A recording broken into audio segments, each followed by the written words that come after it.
Paramedical hub channel में आप सभी बच्चों का स्वागत है।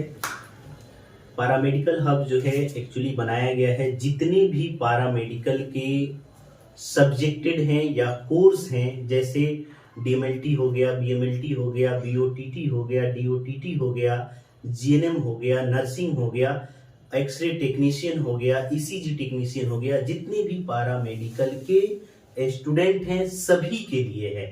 ऐसा नहीं है कि डीएमएलटी के लिए अलग है, बीएमएलटी के लिए अलग है, उसके लिए अलग अलग टॉपिक है, उसके लिए हम पढ़ेंगे। यहाँ हम तैयारी जो कराएंगे anatomy, physiology, biochemistry, haematology, microbiology, serology, bacteriology and virology, उसके अलावा साइटोलॉजी का भी हम स्टडी कराएंगे। ठीक है, तो चलिए हम आज शुरू करते हैं सबसे पहले जो है हेमेटोलॉजी से। ठीक है, तो हेमेटोलॉजी में सबसे पहले आप जब भी हेमेटोलॉजी देखिएगा या टर्म देखिएगा, जहां भी लास्ट में किसी भी टर्म के लास्ट में या वर्ड के लास्ट में लॉजी जुड़ा हुआ हो, इसका मतलब होता है टू स्टडी, यानी अध्ययन करना, स्टडी पढ़ाई करना। ठीक है, अब यहां एक और चीजें हैं वर्ड, इसमें हेम वर्ड या हेमेटो वर्ड जो जुड़ा हुआ है, इसका मतलब होता है ब्लड। क्या होता है? ब्लड। यानी अगर इसका वर्ड मीनिंग दिखा जाए कि भाई इसका वर्ड मीनिंग क्या है, इस शब्द का अर्थ क्या है, क्या वर्ड मीनिंग। तो वर्ड मीनिंग की अगर हम बात करते हैं तो वर्ड मीनिंग क्या है? तो वर्ड मीनिंग है study of blood. Study of blood को हम हेमेटोलॉजी कहा जाता है। क्या है? Study of blood. क्लियर है? अगर हम बात करते हैं हेमेटोलॉजी के अंदर, तो सबसे पहले आपको पता है कि हेमेटोलॉजी क्या है? एक सब्जेक्ट है। तो सब्जेक्ट है तो किसी ना किसी मेन सब्जेक्ट का ये ब्रांच होगा। तो क्या है? सबसे पहले बोला जाता है कि ब्रांचेज ऑफ या ब्रांच ऑफ बायोलॉजी। बायोलॉजी की एक शाखा है, या अगर कहीं कहीं मेडिकल टर्म में बोले तो मेडिसिन की एक शाखा है। क्या है? मेडिसिन जो सब्जेक्ट है उसकी एक शाखा है। आपको पता है बायोलॉजी के अंदर लिविंग बीइंग के स्टडी की जाती है, यानी सजीव चीजों की अध्ययन की जाती है। तब आप समझते हैं कि ब्रांच ऑफ बायोलॉजी हेमेटोलॉजी, और हेमेटोलॉजी के अंदर क्या चीज की स्टडी की जाती है? देखो, तो इन बीच अगर हम बात करें इसके अंदर किस चीज की स्टडी की जाती है, तो आपको पता है कि ब्लड के बारे में पढ़ा जाता है कि ब्लड क्या होता है। सबसे पहले ब्लड देखा जाता है कि ब्लड क्या है? एक फ्लूइड कनेक्टिव टिश्यू है, यानी ये देखा जाता है सबसे पहले कि ब्लड क्या है, तो फ्लूइड कनेक्टिव टिश्यू है। आपको पहले से पता है, ये बात सबको जानकारी होती है कि ब्लड क्या है? फ्लूइड कनेक्टिव टिश्यू है। आपको इस बात की भी जानकारी है कि ब्लड क्या है और ब्लड की कंपोजिशन क्या होते हैं, इसकी भी अध्ययन हेमेटोलॉजी के अंदर की जाती है कि ब्लड कंपोजिशन क्या होता है। यानी ब्लड की वो सारी जानकारियां इस हेमेटोलॉजी के अंदर दी जाती है। नेक्स्ट अगर हम बात करते हैं, ब्लड के बारे में पढ़ा तो जाता ही है, लेकिन यहाँ एक और चीज पढ़ा जाता है, ब्लड फॉर्मिंग ऑर्गन, यानी ब्लड बनाने वाले अंग कौन से हैं? Blood forming organ. Blood forming organ में अगर हम देखें तो क्या क्या कौन कौन से अंग आते हैं, तो आपको पता है यौल्क सैक। सबसे पहले अगर बच्चा मां के पेट में है और 3 वीक से लेकर 3 मंथ तक एक्चुअली ब्लड का फॉर्मेशन मां के पेट में यौल्क सैक द्वारा होता है, ये इस बात की जानकारी है। उसके बाद वहां से धीरे धीरे ट्रांसफर होके कहा जाता है, तो लीवर एंड स्प्लीन में जाता है। कहा जाता है बाबू? Liver and spleen. ये भी एक शरीर का अंग है। लीवर और स्प्लीन में कब जाता है? लगभग 3 से लेकर 6 मंथ तक लीवर और स्प्लीन द्वारा ब्लड का फॉर्मेशन होता है, ब्लड शरीर में बनता है। अब मां के पेट में 6 मंथ के बाद जो है ये ब्लड का फॉर्मेशन बोन मैरो से होने लगता है। तो क्या है? ब्लड का फॉर्मेशन कौन कौन अंग द्वारा होता है, तो आपको ये चीज पता हो गया कि आफ्टर 6 मंथ, आफ्टर 6 मंथ, इस बात की आपको जानकारी मिल गई। अब इसमें भी देखा जाता है ब्लड फॉर्मिंग ऑर्गन में कौन कौन ऑर्गन है जो ब्लड बनाने में सपोर्ट करते हैं, यानी सपोर्टिंग का काम करते हैं। जैसे कुछ ऑर्गन है जिसमें कुछ सेल जो है आके मैच्योर होते हैं, जैसे क्या है इसके लिए कुछ ऑर्गन, तो आपके पास है थाइमस। क्या है? थाइमस। थाइमस। आपके पास क्या है? लिम्फ नोड है या लिम्फेटिक सिस्टम है। इसमें क्या होते हैं? ब्लड आके कुछ ब्लड से कुछ सम ब्लड से मैच्योर होते हैं। तो इस बात की जानकारी आपको यहां मिल जाती है। हेमेटोलॉजी के अंदर ही किस चीज के बारे में पढ़ा जाता है, तो आपको यहां मैं जानकारी दे दूं तो कि हेमेटोलॉजी के अंदर ब्लड डिजीज के बारे में भी जाना जाता है कि ब्लड डिजीज क्या होते हैं। यानी ब्लड डिजीज यानी ब्लड से होने वाली बीमारी या ब्लड में होने वाली बीमारी को हम ब्लड डिजीज बोलते हैं। जैसे आपने सुना होगा क्या एनीमिया के बारे में। क्या? एनीमिया। एनीमिया क्या है? एक ब्लड डिजीज है। जहां भी किसी भी शब्द में ईमिया वर्ड दिखाई दे, ईमिया मतलब है कि ब्लड में कोई न कोई एबनॉर्मेलिटी है, बीमारी है। तो ईमिया जहां भी, जैसे एनीमिया, ल्यूकीमिया, ल्यूकेमिया, पॉलीसाइथेमिया, ये सभी क्या है? ब्लड डिजीज है। अब ब्लड डिजीज आपने तो देख लिया कि भाई कुछ ब्लड डिजीज भी होते हैं जिसके बारे में, यानी हेमेटोलॉजी के अंदर ब्लड डिजीज के बारे में भी स्टडी करते हैं। तो आपको इस चीज की जानकारी हो गई। अब जब ब्लड डिजीज हो गया तो उसके इटियोलॉजी के बारे में भी जानते हैं। इटियोलॉजी किसको बोलते हैं भाई? इटियोलॉजी। इटियोलॉजी का मतलब है कि अगर ब्लड डिजीज हुआ है तो इसका कोई कारण होगा, तो कॉजेज ऑफ डिजीज को हम क्या बोलते हैं? इटियोलॉजी बोलते हैं। कॉजेज ऑफ डिजीज यानी बीमारी का कारण क्या कहलाता है? इटियोलॉजी कहलाता है। तो ब्लड में जो बीमारी हुई उसका क्या कारण है, इसके अंदर ये भी चीज की स्टडी की जाती है। फिर आपको पता चलेगा कि ब्लड के अंदर आपको ये चीज की जानकारी होगी। मैं थोड़ा सा वाइप करना चाहता हूं, आप लोग एक बार स्क्रीनशॉट ले लीजिए। इटियोलॉजी की जानकारी हो गई। उसके बाद अगर हम बात करते हैं, देखो इसको हम मिटाते हैं, फॉर्मेशन तो हमने देख ही लिया है। आपको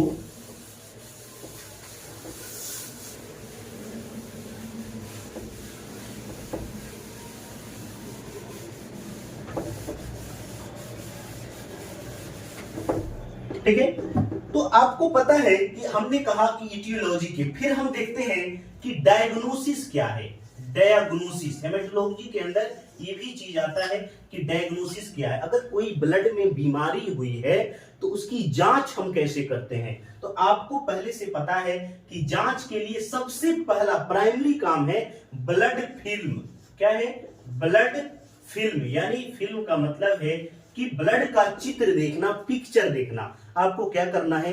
ब्लड लेना है और ब्लड की स्लाइड बनानी है। स्लाइड बनाने के बाद स्टेन करना है और स्टेन करने के बाद आपको माइक्रोस्कोप के अंदर सेल को देखना है कि सेल का शेप कैसा है और साइज कैसा है। उससे पता चलेगा कि ब्लड में कोई एबनॉर्मलिटी है कि नहीं है। तो ब्लड फिल्म से पता चलेगा। अगर उससे भी नहीं पता चल रहा है तो आपके पास एक और चीज है, bone marrow biopsy. Bone marrow biopsy द्वारा भी हम क्या करते हैं? डायग्नोसिस करते हैं। क्या है? Bone marrow biopsy. और भी बहुत सारे डायग्नोसिस की कैटेगरी है। जैसे हमने कहा कुछ केमिकल टेस्ट द्वारा भी क्या करते हैं? हम जानकारी देते हैं, केमिकल टेस्ट करते हैं और केमिकल टेस्ट से पता चलता है कि कोई ब्लड डिजीज है कि नहीं है। नेक्स्ट अगर हम बात करते हैं, मान लो रेडियोलॉजी द्वारा भी हम पता लगाते हैं कि ब्लड डिजीज है कि नहीं है। यानी ये पूरी चीजें हेमेटोलॉजी के अंदर स्टडी की जाती है।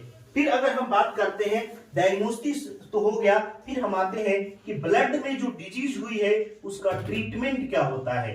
एक्चुअली ट्रीटमेंट तो आपको पता चलेगा कि क्या ट्रीटमेंट है। जैसे ट्रीटमेंट मेडिसिन द्वारा भी ट्रीटमेंट होता है। अगर ब्लड में कोई बीमारी है तो मेडिसिन द्वारा भी ट्रीटमेंट करते हैं। जैसे ट्रांसप्लांटेशन, बोन मैरो ट्रांसप्लांट द्वारा भी क्या होता है?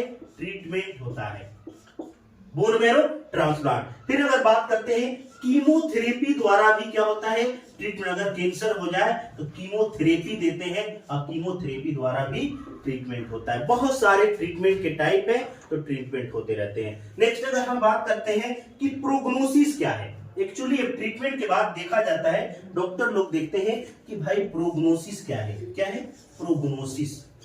प्रोग्नोसिस की अगर हम बात करते हैं, ये साइन एंड सिम्टम, जो पेशेंट आएगा, पेशेंट के अंदर साइन एंड सिम्टम को देखा जाता है। साइन एंड सिम्टम और कुछ क्लिनिकल टेस्ट हुए हैं, सिम्टम, साइन एंड सिम्टम, उसके साथ जो टेस्ट हुए, डायग्नोसिस के आधार पर आपको क्या देखा जाता है, एक अनुमान लगाया जाता है कि ये बीमारी ठीक होगी कि नहीं होगी, बीमारी ठीक होने के चांसेस कितने हैं, ये प्रोग्नोसिस के अंदर अनुमान लगाया जाता है। अगर दवा दी जाती है तो दवा देने के दौरान ये कितने दिनों में ठीक हो जाएगा या इससे आदमी कितने दिनों में मर जाएगा, इसका अनुमान लगाया जाता है। किसके आधार पर?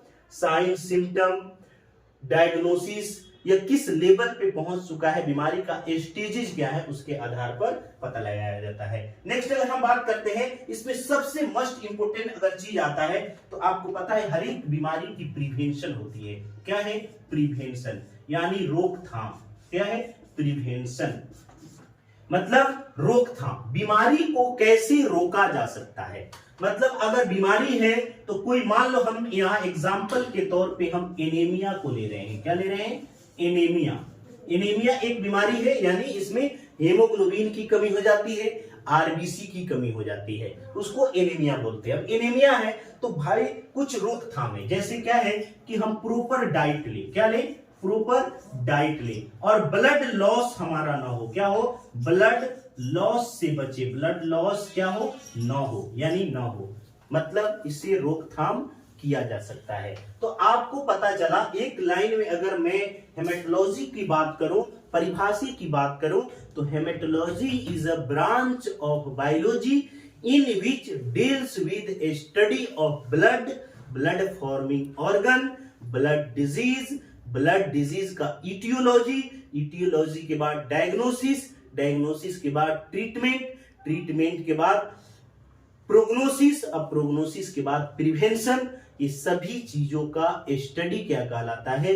हेमेटोलॉजी कहलाता है। नेक्स्ट अगर हम बात करते हैं तो हेमेटोलॉजी के अंदर ही आपको पता है कि क्या क्या चीजों की स्टडी की जाती है। जैसे मैं इसको थोड़ा देर के लिए वाइट करना चाहता हूं कि हेमेटोलॉजी, अगर मैं आप लोगों से बात करूं कि हेमेटोलॉजी है, ठीक है, हेमेटोलॉजी है, अगर एक लाइन में बात करूं कि भाई ये हेमेटोलॉजी है और हेमेटोलॉजी के अंदर क्या चीज की स्टडी की जाती है, तो आपको मैं बोलूं कि स्टडी ऑफ ब्लड कंपोनेंट। क्या है? स्टडी ऑफ ब्लड कंपोनेंट का भी स्टडी किया जाता है। ब्लड कंपोनेंट यानी ब्लड किन किन चीजों से बने हुए हैं, कंपोनेंट, ब्लड किन किन चीजों से बने हुए हैं। नेक्स्ट अगर हम बात करते हैं कि हेमेटोलॉजी के अंदर कोगुलेशन भी देखा जाता है। कोगुलेशन का मतलब होता है कि हमारे ब्लड में क्या है कि कहीं भी इंजुरी हो या कहीं भी ब्लड वेसल कट जाए तो हमारे ब्लड के अंदर वो क्षमता है